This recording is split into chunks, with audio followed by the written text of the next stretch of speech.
So I am so excited to introduce with you guys a fellow lifter. She's actually sporting a badass shirt right now, Lift Like a Girl. And this is Nia Shanks. Nia is in charge of niashanks.com, which is also known as beautifulbadass.com. So welcome to Lifting Revolution. It's a pleasure to have you here. Thank you for having me on. I'm excited. Share some good stuff today. Oh, heck yeah. So first off, let's just go ahead and clarify this. What exactly is beautiful badass? What does that mean to you?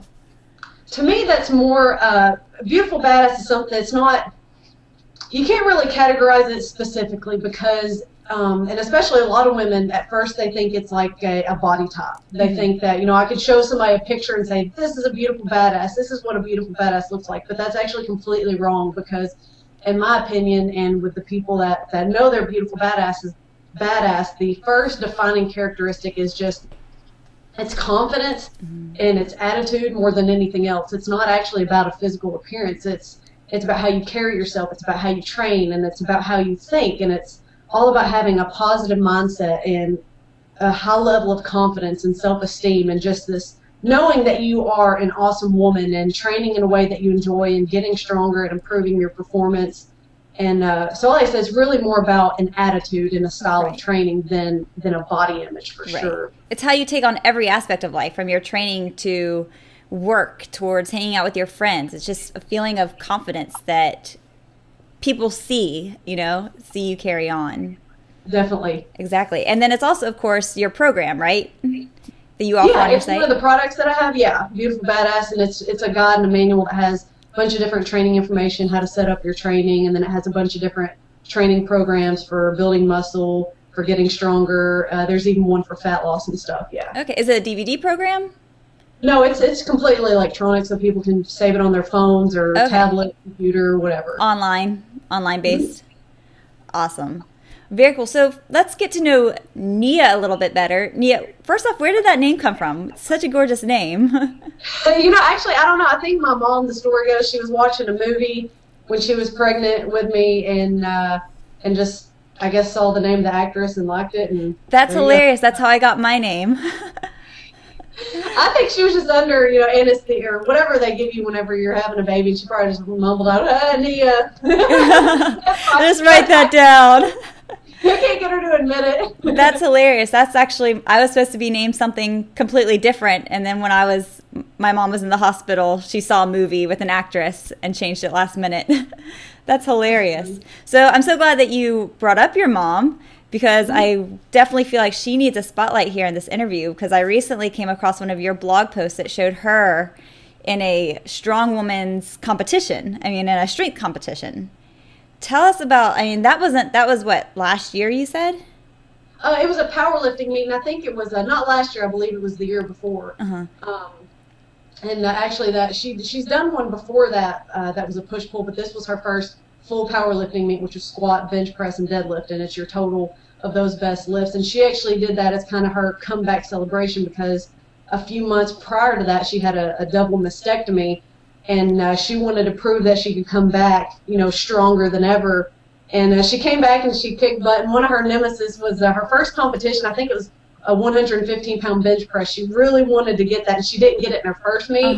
So this one, you probably saw the video. She's like struggling with it, but she gets it up, and it's a good lift. And you see her like jumping up out of the chair, like, oh, I got it! Yes, that was hilarious, and it's so motivating to see that, Well, that's what she flipped out so much, because she really wanted to get that lift, but yeah, she's awesome. She came back super strong. I can't remember her totals. They're in that video, but she had a heck of a meet and just did absolutely amazing. So it's incredible. So strength training in general has just been something that's always been a part of your lifestyle. Yeah, definitely. My mom, she was the first female personal trainer in our town, and I used to go to work with her when I was younger and watch her train. And then eventually she started, training me, showing me how to strength train and stuff. So yeah, I definitely followed in her footsteps.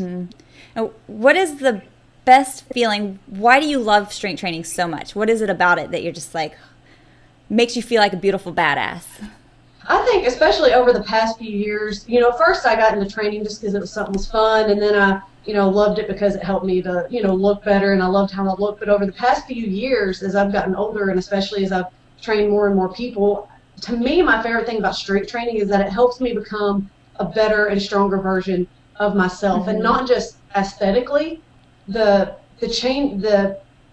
perks of strength training that you get with your mindset and your confidence level is just, I mean, there's no comparison to that. And in my opinion, they're even those mental changes and that new level of confidence is an even bigger benefit than the changes it does to your body, because once people can really get things going in the right direction in their mind, what I call mental strength training, when they can really have their mindset shifted towards positive goals and a higher confidence level, that the physique changes come so much easier. Right. So definitely the change in mental toughness. And, like I said, strength training, it really teaches you a lot about yourself. It shows you what you're capable of doing and just helps you be more in tune with your body as a whole. So for sure that. 100% agree. Have you ever heard of the book Mind Gym?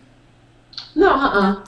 I think that you would really, really enjoy it. I've talked about it on the blog before. It's all about the psychological aspects of sports and exercise and fitness, and how, one person's able to succeed, but one person, even though they might be physically stronger, what mental blocks they have that pulls you down. Just, how strong the mental aspect is of training and just life in general.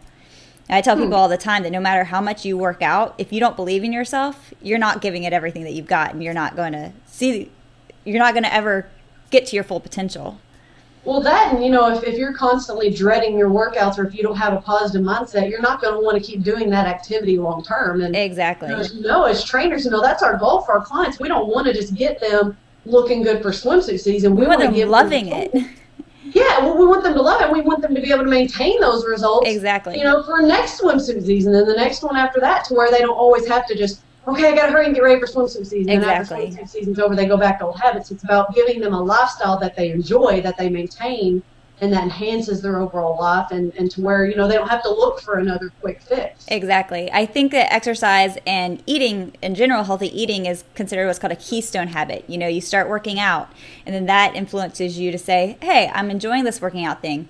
Let me go start buying better groceries. Oh, I'm enjoying these better groceries. I'm going to cut back on the alcohol intake that I take. Oh, I'm enjoying this. I'm going to sign up for a competition. It's like one step that leads to another step to another step. And before you know it, you're living a healthy lifestyle. Snowball effect, yeah. Absolutely. Blah, blah, blah, blah, blah. I do want to talk about nutrition, because on your blog, you've talked about how you had a little OCD problem in the past about, which all women do, of putting the fuel into your body but not knowing what the right fuel is, or thinking that we need to cut calories down as far as we can.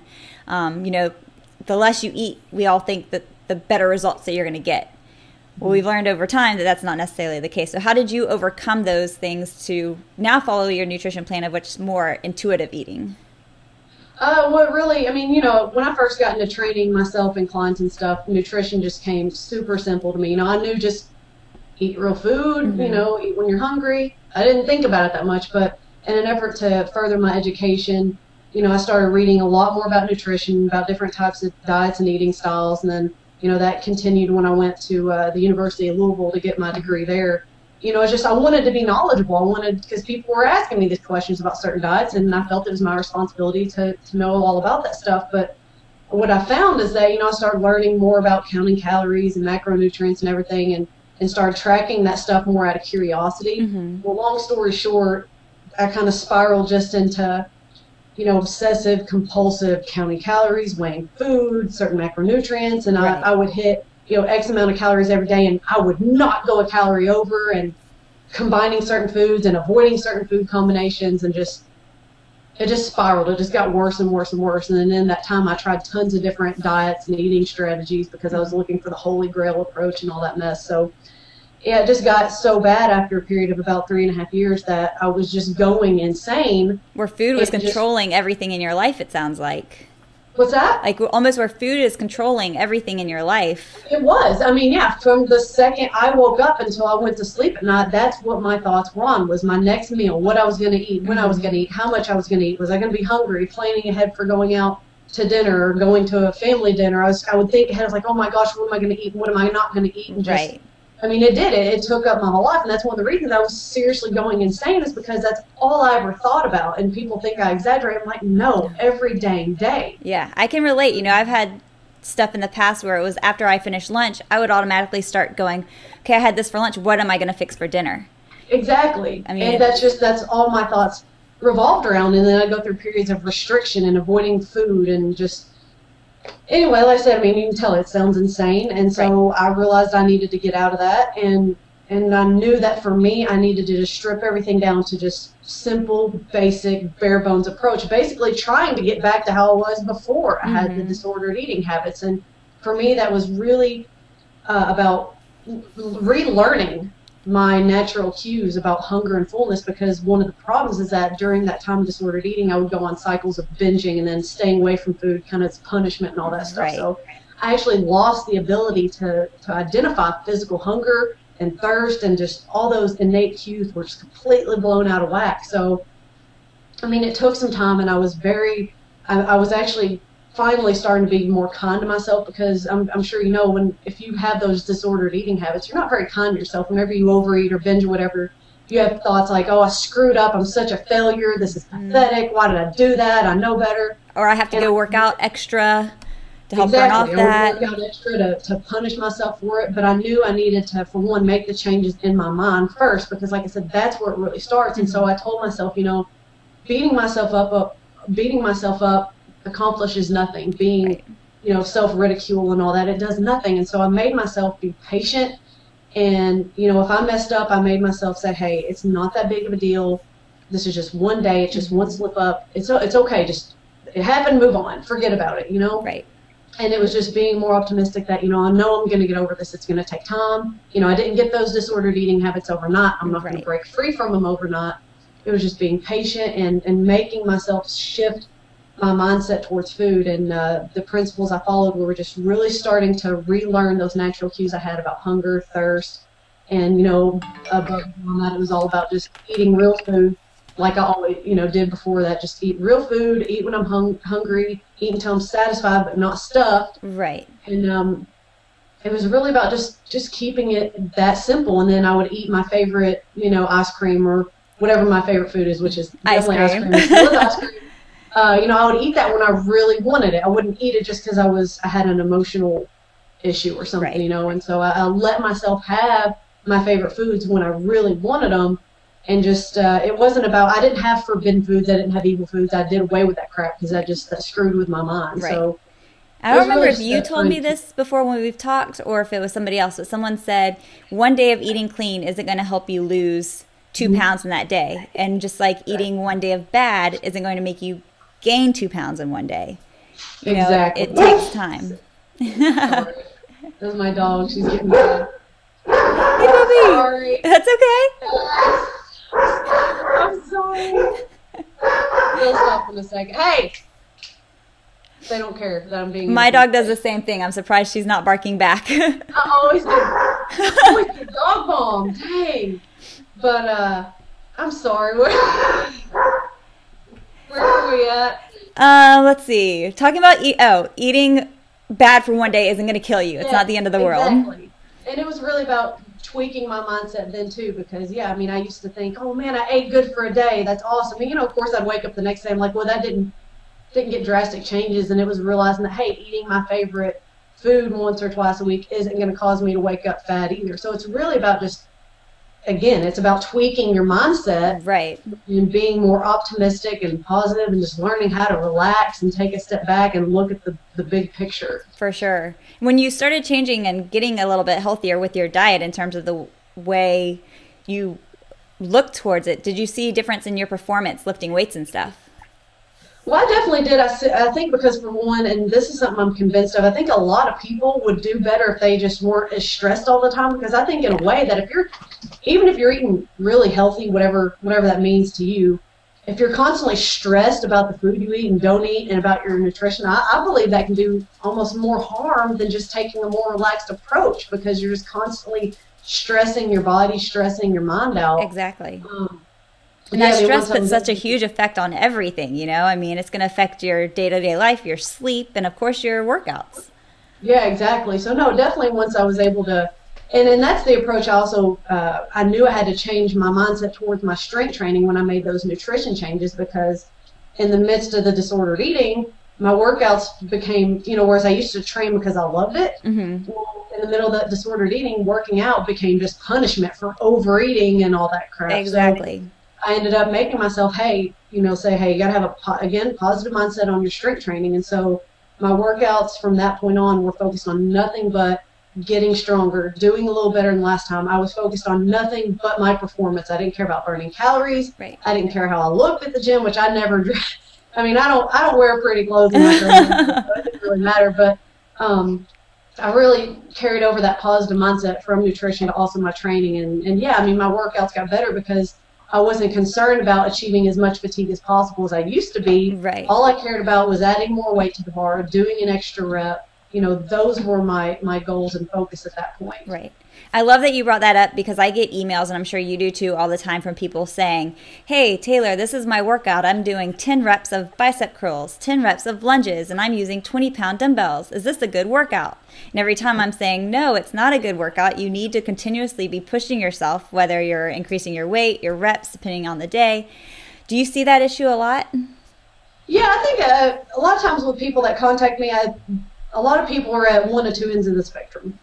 One, like you said, they use the same weight over and over and over. They use the same weight, same exercises, same workouts for weeks and months on end. Mm-hmm. They're literally using the same weights today as they were months ago. Right.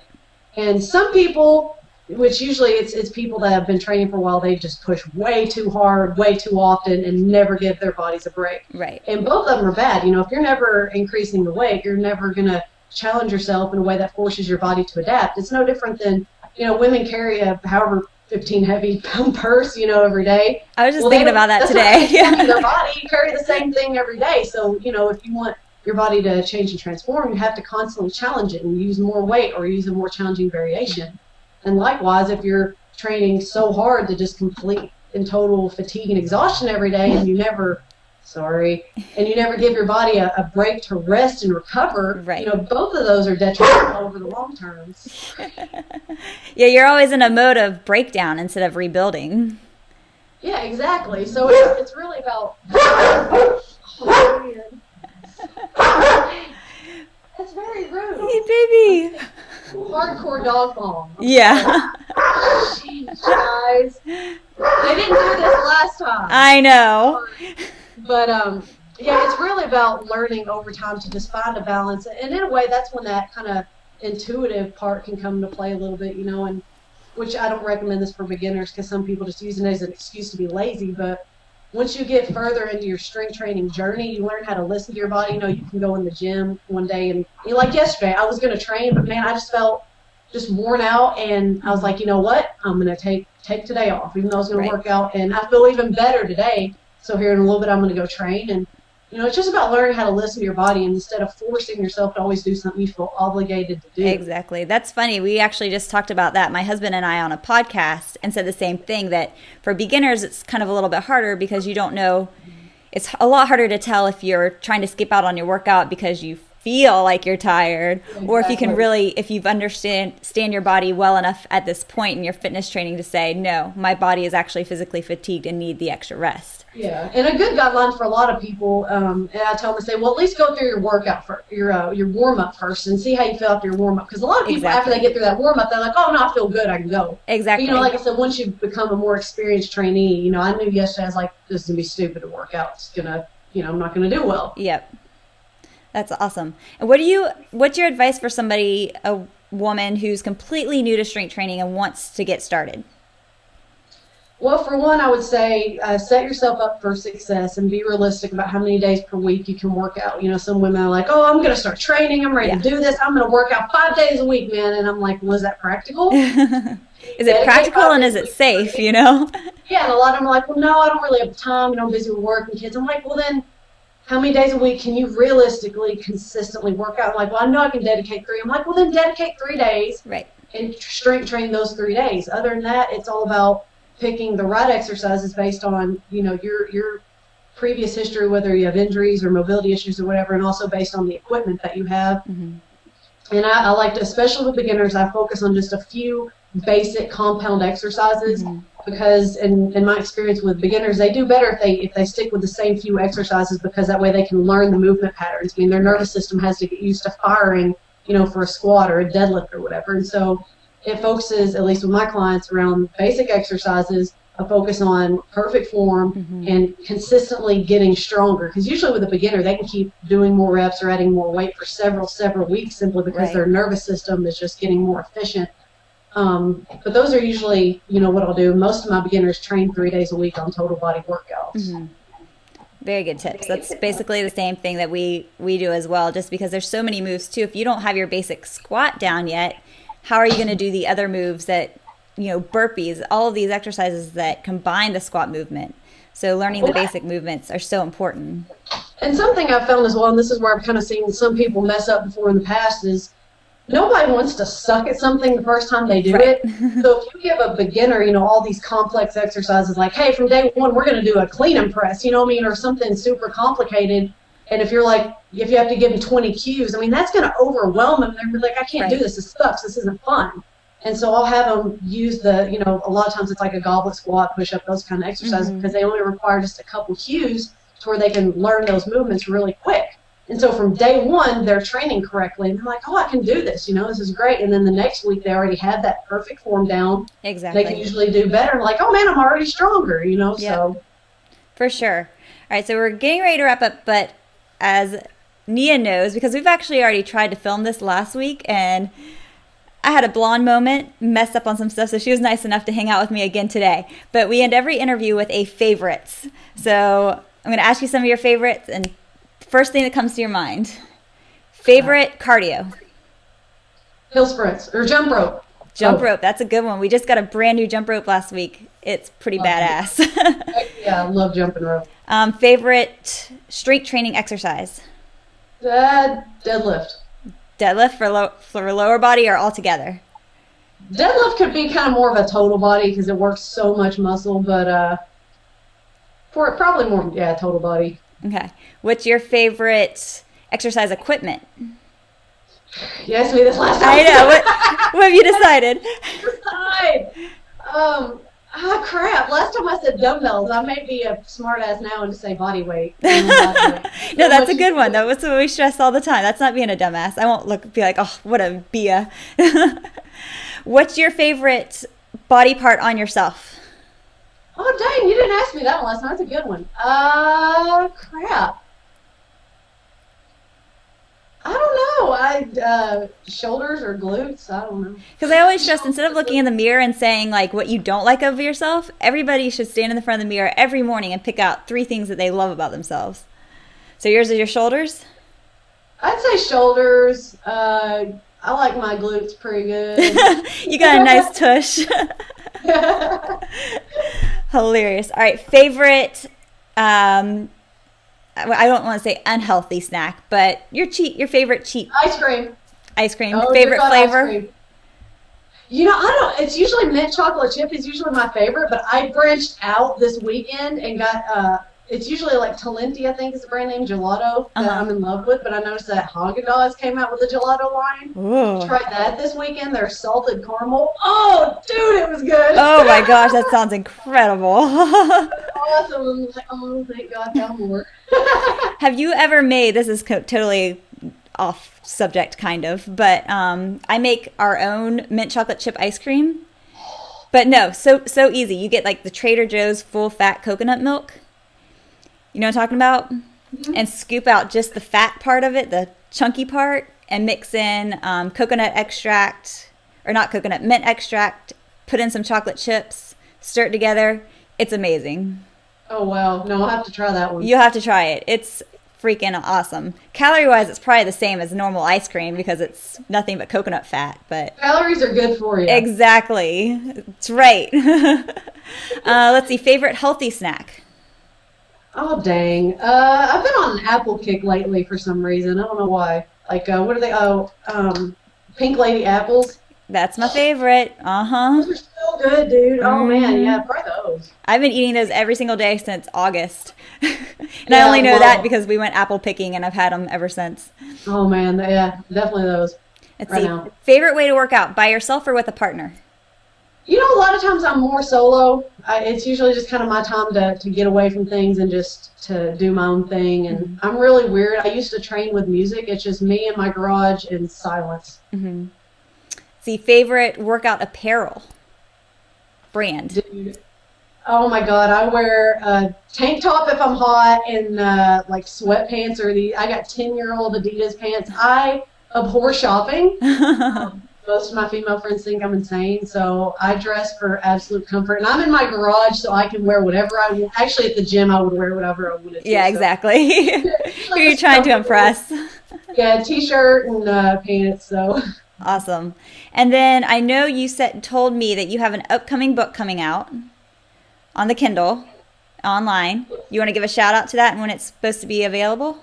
Actually, I'm working on that still. I'm hoping to have that up within the next few weeks. The 10 Commandments of How to Lose Fat the Sane and Simple Way. I actually have an article about that on my website, but it's taking it more in depth and actually giving a sample workout and all that stuff. And I said it's not the usual typical drink tons of water. It's the sane and simple approach, and the purpose is to show people how to lose fat easily and also keep it off, long term, because most people, they go from diet to diet or this latest and greatest workout program to this latest and greatest workout program. And it's about stopping that, what I call kind of an insanity roller coaster, and really just, taking the sane and simple way, lose fat once and for all, and then quit thinking about fat loss. Right. So, I'm not going to put out any names, but there's a famous trainer that I am sure you know of, everybody knows of, I'm not going to say a name, but has a great book, but it's a diet program that's like 8 weeks long, and then afterwards there's nothing there to help support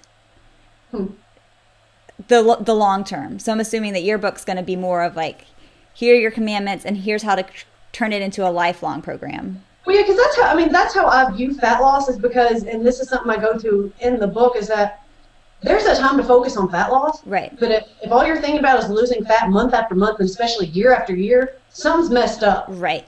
So you need to learn how to develop simple, sustainable, a simple, sustainable lifestyle that'll help you lose the fat and then get to a healthy weight that you can maintain it with ease. I mean, I could easily just tell somebody, yeah, eat very little, work out a ton. Yeah, you're going to drop weight. Exactly. But you're probably going to also destroy your metabolism in the process, and then you're not going to be able to sustain that. I mean, that's why a lot of people have tried diet after diet after diet, because these things just don't fit into their lifestyle and they can't maintain it long term. So it leaves them looking for the next solution. And it's exactly. And you're not going to become a beautiful badass because you're never going to build that confidence up. Yeah, for sure. Right? Beautiful badasses do not diet. That's another thing. So that's awesome. Well, anything else that you want to give a shout out for?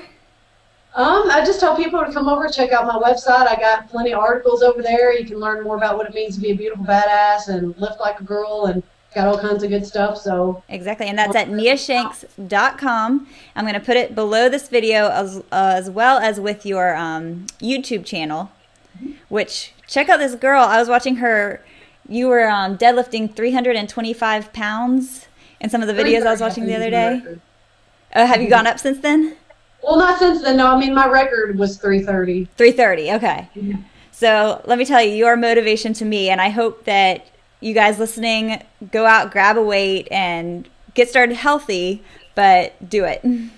For sure. Well, thank you so much, Nia. I really appreciate it, especially since this is our second time. Hey, it's all good. Thank you for having me. But it's a pleasure, so thank you so much.